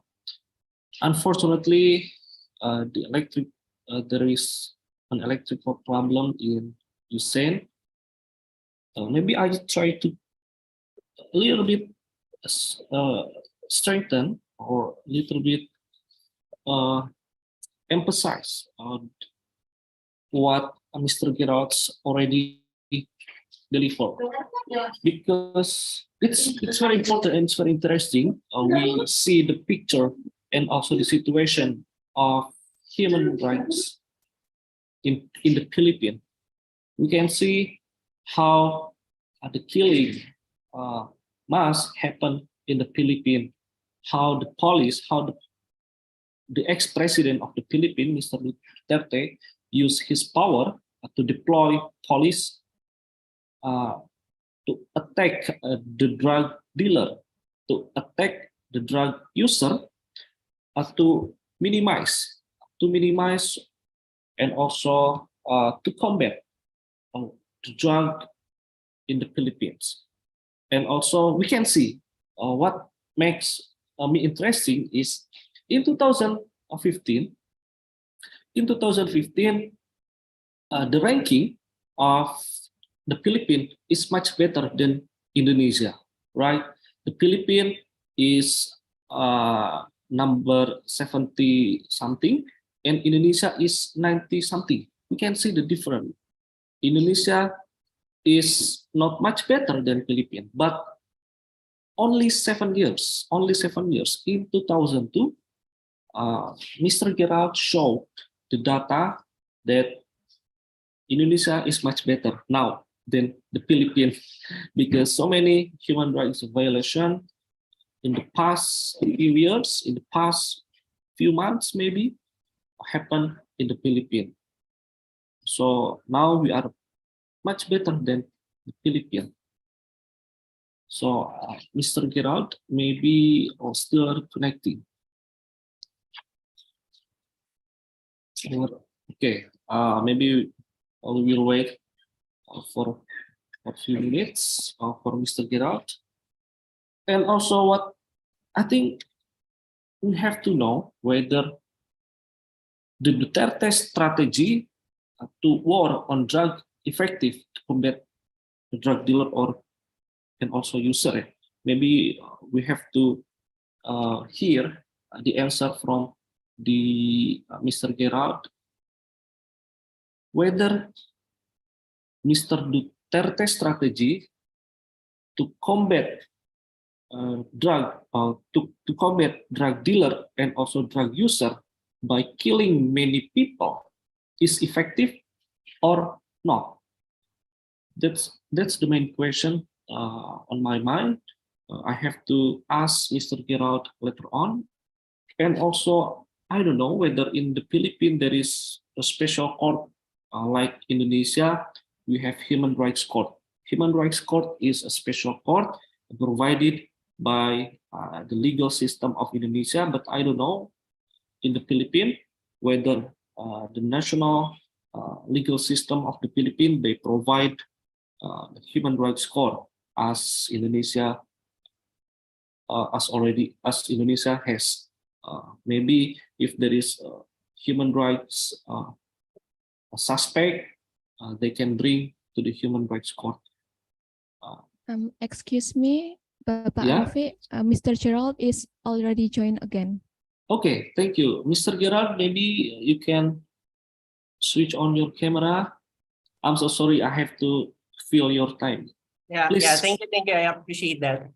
Please continue Sorry your. for a short interruption. It's I okay. hope- That's not part of human rights violation, so it's okay. Don't say sorry. Okay. So allow me again to continue my lecture. Hari or operator, technician, maybe you to switch off the participants' speaker.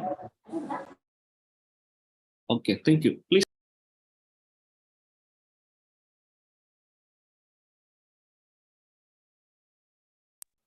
Please, Mr. Gerald. Yes. Okay. So as I will continue. So here the section 4. The Section 4 of the 1987 Constitution of the Philippines, as I mentioned, also guarantees the protection of freedom of speech and expression.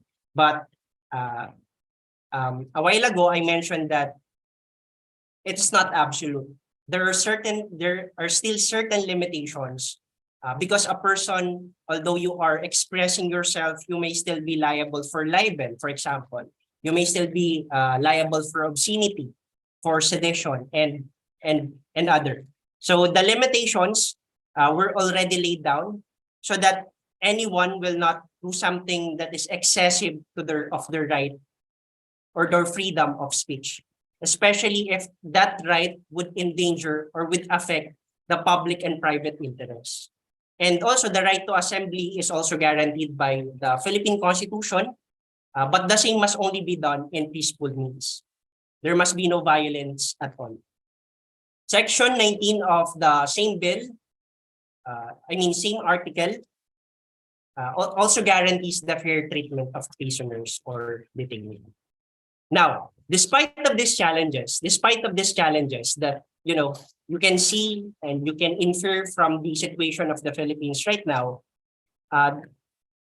the state as a whole still provides mechanisms and interventions on how to basically address these problems, such as we have the laws and policies crafted by the legislature of the Philippines, also through the help of the government agencies and instrumentalities, and also through the help of non-government organizations and concerned groups. So some of the laws being pushed through by the Philippine legislature, are the following. First is the Compensation Act to victims of human rights violations.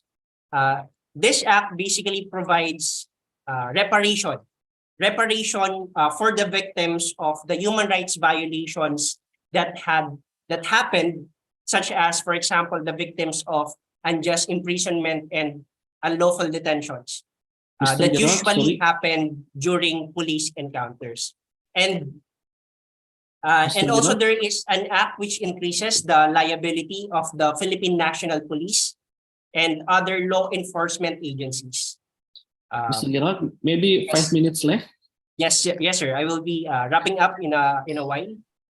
Okay. Okay. Thank you for that reminder. So obviously, I cannot give you anything. I cannot give you or provide you everything in my lecture. But I'm just giving you the salient points in the human rights situations in the Philippines. And also we have the Act, which increases the liability of the Philippine National Police and other law enforcement agencies. There's also the Philippine Indigenous Peoples' Rights Act, which is one of the recent laws passed by the Philippine Congress, basically to protect the interests of indigent groups in the Philippines, putting the members of indigent tribes in a higher leverage and protection. And there's also the Human Rights Education Act of 2017 that provides this mandatory inclusion of human rights subject in both the basic and higher education, which aims is to to inculcate the importance of human rights in the minds of the youth sector in the Philippines.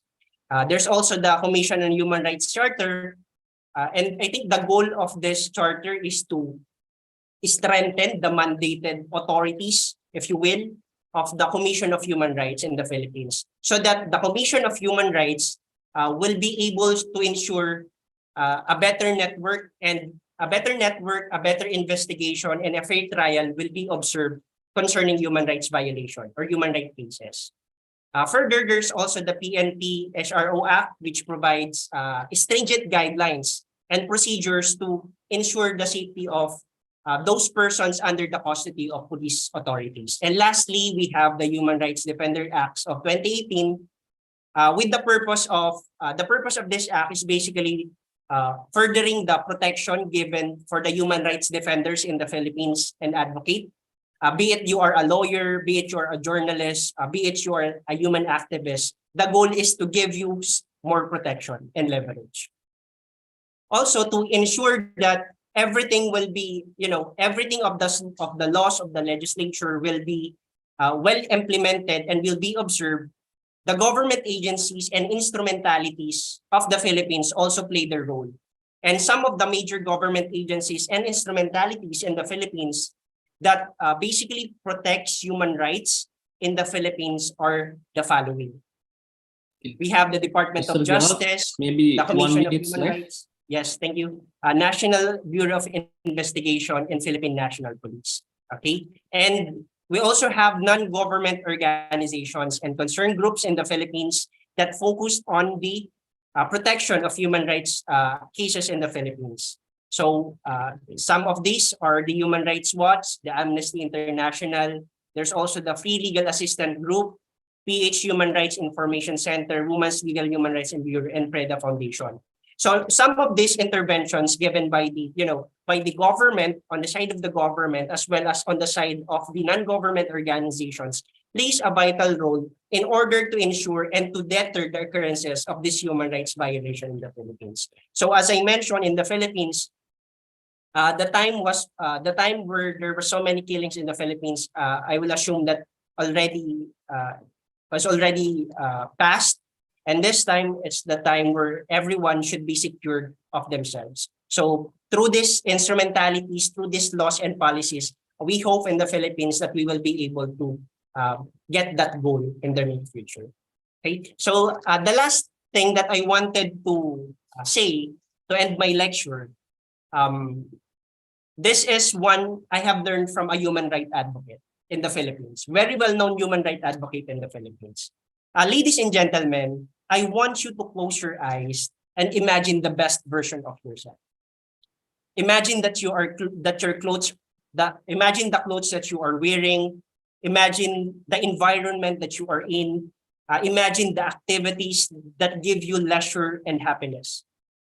Now try to open your eyes and ask yourself, what have you imagined? And I will make a guess. Perhaps no one of you imagined that you are wearing a tattered clothes.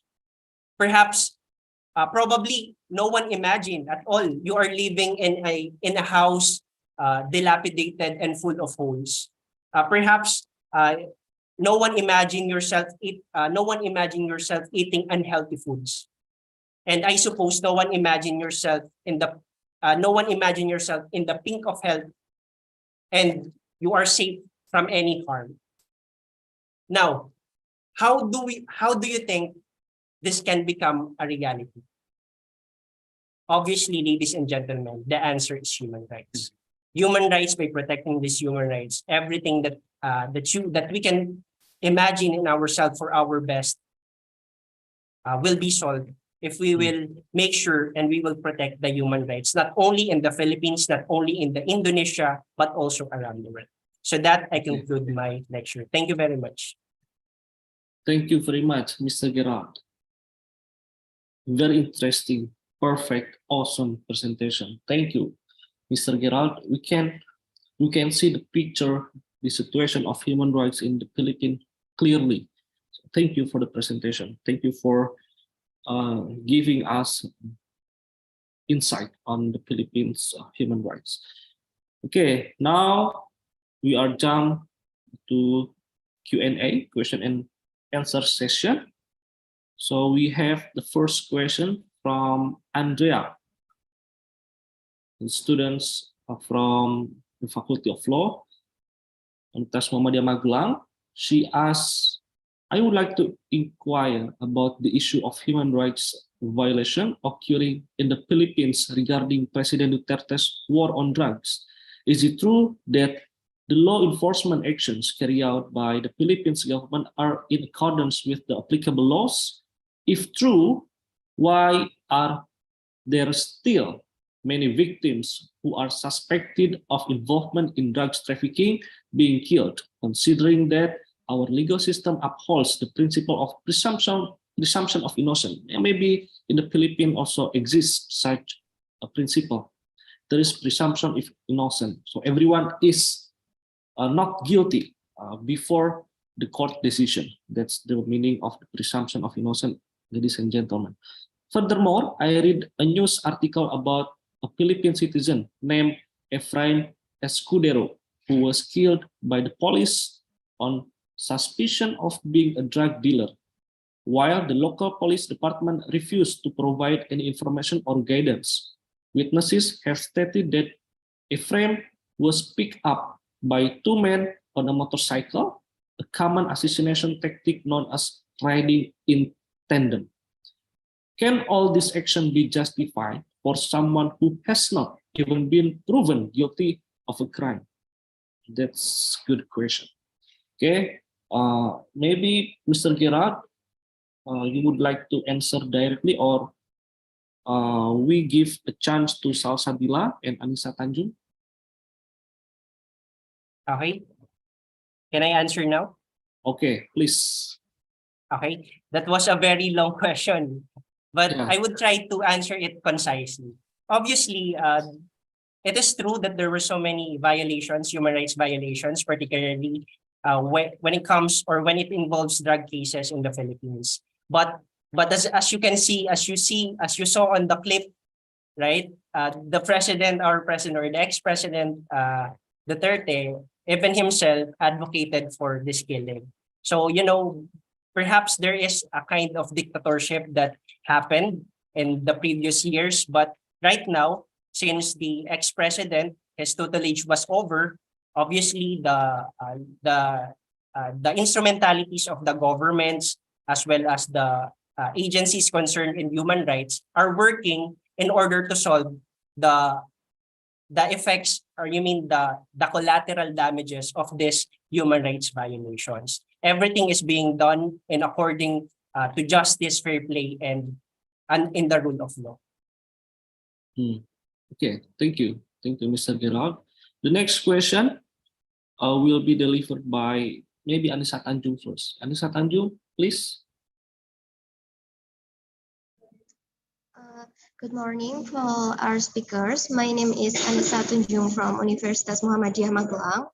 Thank you for the interesting talk from both speaker, Professor Habib and Professor Gerald. I have question from both speaker. Would you mind to explain what are the minimum or maximum punishment to those who violate the human right? And I have question for Mr. Prof. Gerald. As you said in your presentation about the issues of President Duterte, how have this event shaped the public perception of human rights protection in the Philippines? And how have the civil society organization and human rights advocate in Philippines respond to the challenge faced in protecting human rights under President Duterte? Thank you. Okay, thank you, Anissa Tanjung. Maybe Prof. Habib first, and also the second, Mr. Gerard. You can answer the question also from Anissa Tanjung, so we can both hear the maximum punishment for the drug dealer in the Philippines and also in Indonesia. Professor Habib, please could you answer the question from Anissa Tanjung, the maximum punishment for the drug dealer in Indonesia. Okay, thank you.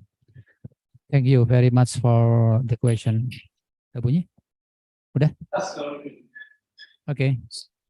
Well, according to the law 26 and 20 about the Courts of Human Rights mentions that everyone who commit to acts referred to in article subjects a death penalty of imprisonment for life on imprisonment for a maximal 25 years and minimal 10 years. And for the serious crime, the minimum punishment is long life imprisonment until death penalty. I think by these provisions, the government has taken serious efforts to fight against human rights violation in Indonesia. Okay. So we have the law number 26 and 20 about the courts of human rights. Thank you. Okay. Okay. Thank you, Prof. Habib. So in Indonesian legal system, the maximum punishment, if the suspect bought many tons of a drug, they can be punished as maximum as possible, the death penalty. So now we will hear how about in Philippines, the maximum punishment for the drug dealer in the Philippines. What is the maximum punishment? Okay, thank you. Basically, when we talk about human rights violations, I just wanted to be clear that when we talk about human rights violations, it varies, right?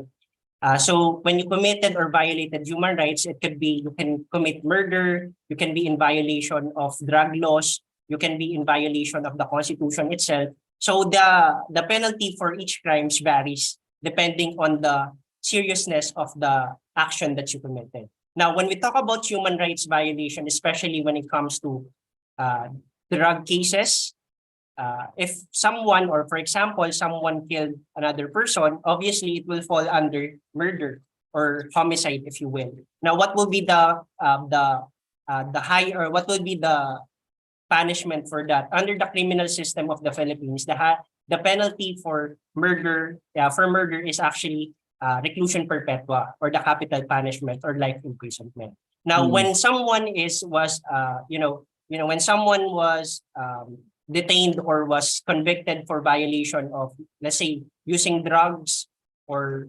using paraphernalia and whatnot, it varies also, because in our law, in our drug laws, in every acts in drugs, or in every acts that you committed, there's there is this specific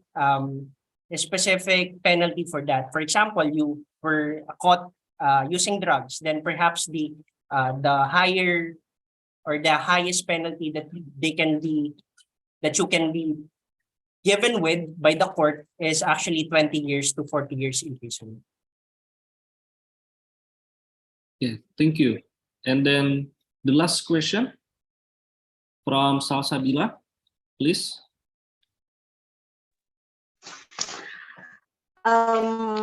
Okay, good morning for all speaker. My name is Salsabila from Universitas Muhammadiyah Magelang.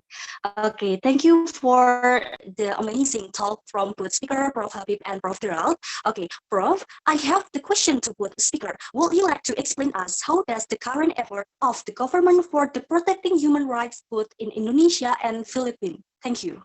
Okay, sorry, Salsabila, could you deliver once again your question, because it's unclear. Maybe the connection is unclear.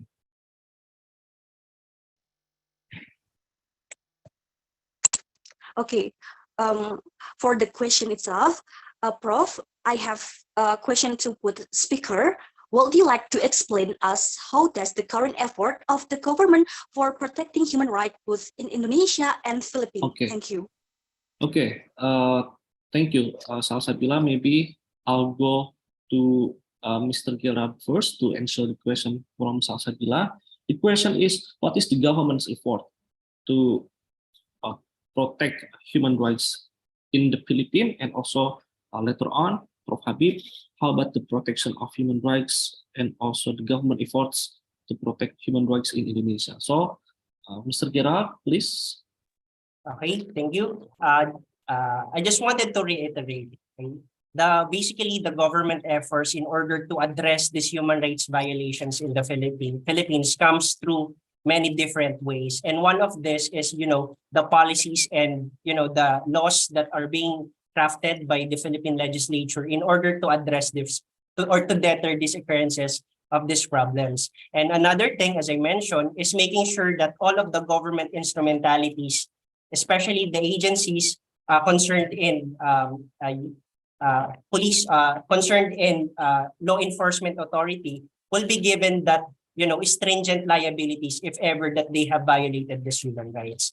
And aside from that, aside from the government's effort, as I mentioned, there's also effort from non-government organizations, especially the Human Rights Watch by the United Nations, because in the Philippines, Philippines is one of the country in the Southeast Asia, which is there a Human Rights Watch,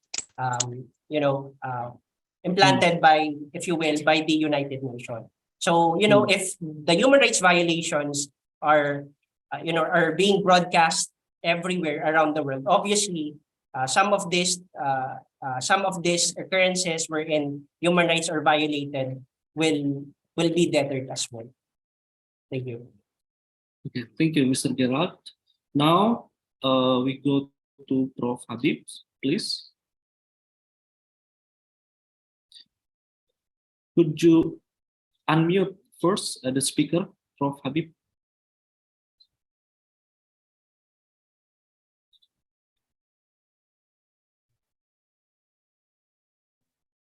Yes. Okay. Okay. Thank you very much for your question. The violation of human rights has become the major concern for the global society, especially for the government of Indonesia.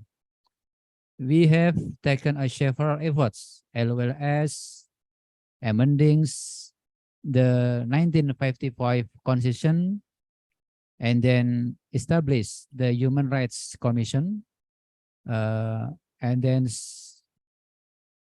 in law enforcement, we has established the special courts for human rights in okay, and then we have ratification several international human rights conventions until 1920. We have ratified 7 conventions international for human rights. I think it's so evidence seriously for Indonesian government for efforts to human rights. Thank you, sir.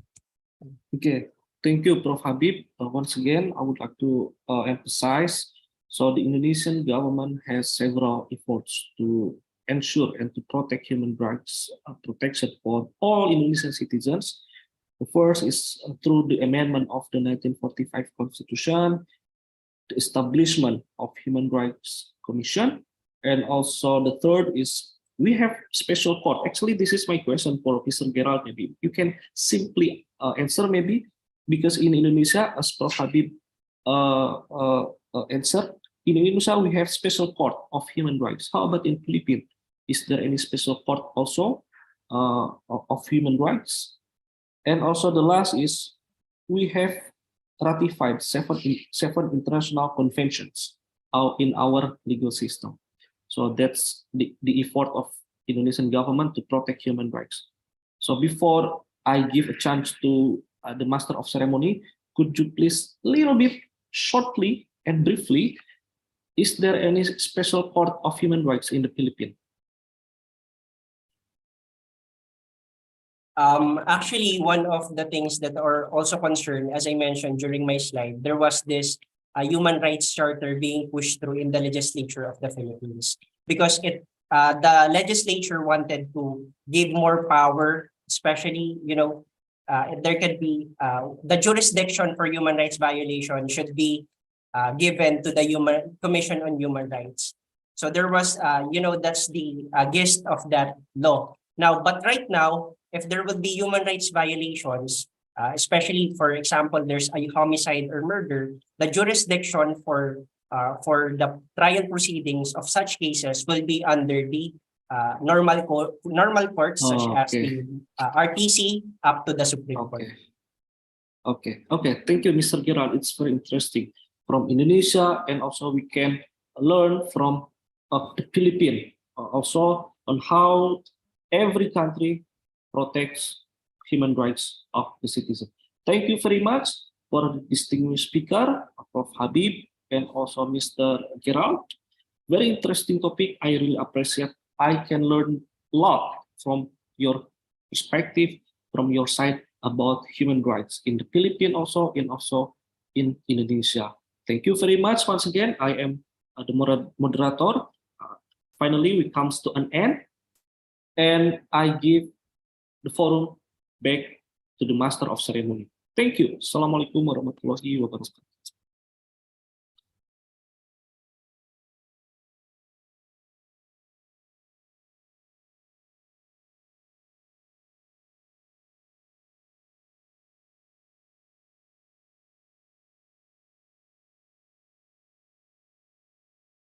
All right, thank you to all the speakers for the new insights from the presentation, discussion, and for addressing this interesting topic.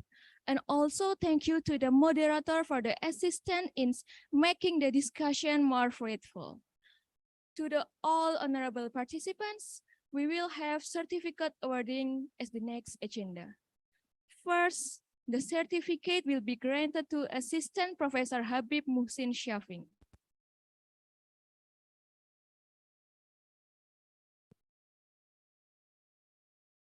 Give applause to Assistant Professor Habib Musin Shafiq, everyone, for the amazing speaker.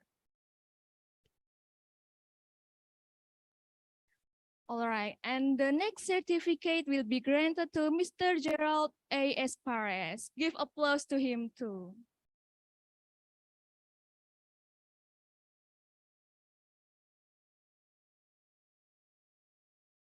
Okay, moving on to the next agenda, we will have closing remarks from Dean of College of Liberal Arts, University of Saint Anthony, Philippines, Professor Estrella T. Arroyo. Professor Stars, the time is yours. Salamat siyang, everyone. Good afternoon. It's already past 12 here in the Philippines, 12:28 to be exact. And it's 11:28 in Indonesia. So it's still good morning. Salamat pagi, Indonesia. Our esteemed USANT President, Attorney Emmanuel S.D. Ortega, Master of Laws, Attorney Francis Maestrado, our Vice President for Administration and Finance, Dr. Jose Ballesteros, our Vice President for Academics, who is always with us during our academic endeavors, Dean Belen David, and Dr. Agustin Camu of the College of Criminal Justice Education, other deans who are present in this forum, faculty members of both UNIMA and USANT, students, participants, and of course, I also wish to greet UNIMA President Dr. Lilik Andriani, MSI, Director of Universitas Muhammadiyah, Magalang, Associate Professor Dr. Ja Adriantini Sinta Dewi, the Dean of the Faculty of Law. Well, today is another momentous webinar as we unfolded our series 2, specifically on the topic, the urgency of human rights protection, learning from the Indonesia and Philippine experience.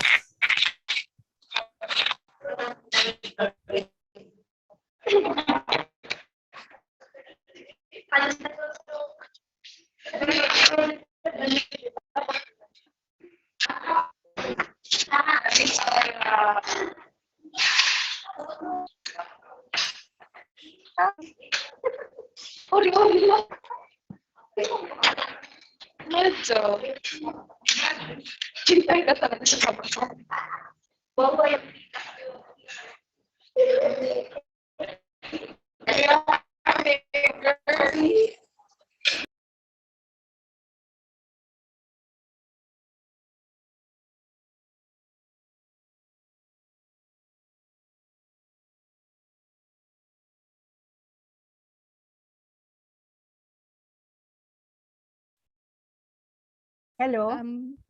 Professor, you might continue. Yeah, because I was muted. Okay, so I was thanking people who made this webinar series number 2 possible.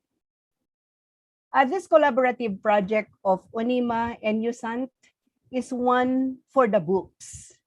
It is not easy to organize a webinar like this that would spark interest among participants and other stakeholders. Somehow, we succeeded in addressing this concern. May I take this opportunity to commend Sir Hari Abdul Hakim, the Secretary of the Faculty of Law, and Dr. Nurul Purburini of the International Affairs, Dr. Agustin Camu and Dr. Belen David, for diligently collaborating with me even when the world is already sleeping. I also wish to commend Dr. Jose Ballesteros for making all of this and approving all of these webinars that is being held between UNIMA and USANT. Thank you so much, UNIMA President, USANT President, for approving this project we initiated, which will end in March 2024. So it's a year-long project. Let's all anticipate more webinars, more educational and informative sessions as we journey to the UNIMA-USANT partnership in internationalization and linkaging. To all our participants, to all those who helped us make this webinar successful, to our two great speakers, we thank you so much. Terima kasih, maraming salamat po.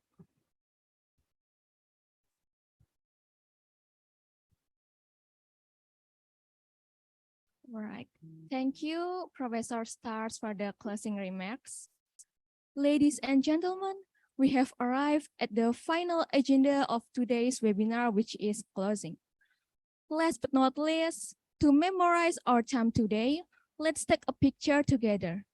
To all participants, please open up your camera.